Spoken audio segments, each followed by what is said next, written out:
Plants are Mother Nature's very own little humidifiers. I mean, they suck up water via their roots, distributed via their internal vascular system, and release over 90% of it back into the air through tiny little holes in their leaves called stomata. That's right. Bam! 90%.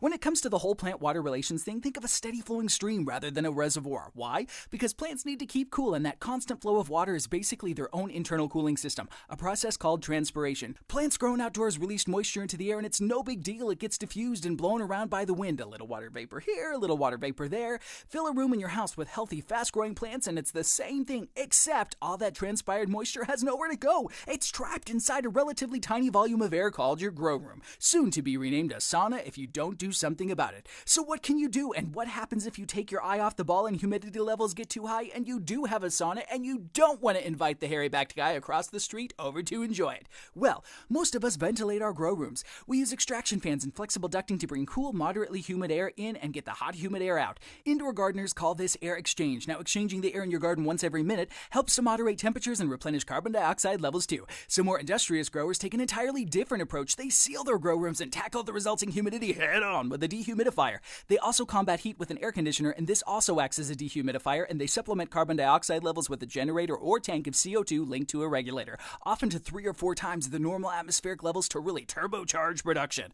Both ventilated and sealed indoor gardens sometimes need extra help from a dehumidifier, especially in the budding, flowering, and fruiting stages. Now, if your relative humidity is over 70% when your plants are growing or 50% when they're in flower, you should definitely consider making the investment. Some plants like turmeric, or more commonly cucumbers, enjoy high humidity, but most of the time you want to be shooting for 65% for growing plants and 40 to 50% for flowering plants. So why is high humidity a problem? 2 things. First, molds and mildews find it easier to get a foothold on moist, dewy buds and flowers. And secondly, high humidity affects nutrient uptake and transpiration. It all comes down to something called vapor pressure deficit, or VPD for short. The gases inside a healthy leaf are saturated with water vapor. If your grow room's air is less than 100% relative humidity, and I sure hope it is, then there is the potential for water vapor to pass through the stomata and enter the air. This is because gases and liquids move from areas of high concentration into areas of lower concentration, a process known as diffusion. When humidity levels are high, the vapor deficit is low. Less water escapes from your plants. When humidity levels are low, the vapor deficit is high.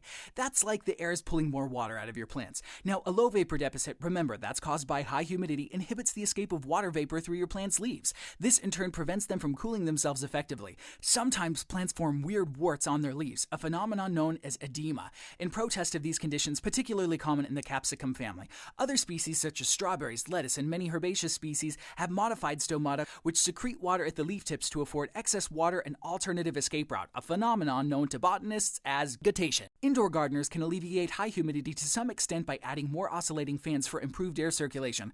Other times you need to increase air exchange or plug in a dehumidifier.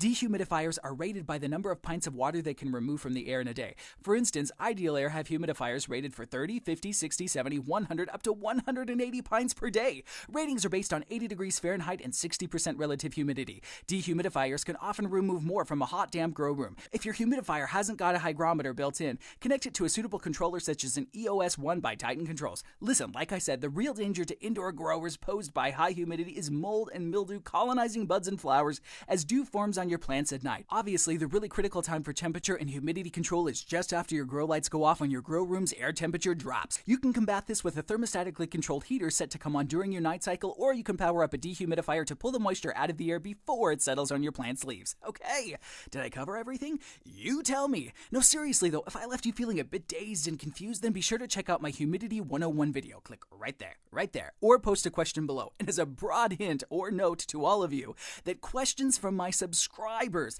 naturally take priority, so be sure to hit that big red button for my undivided green-fingered attention. Oh yeah.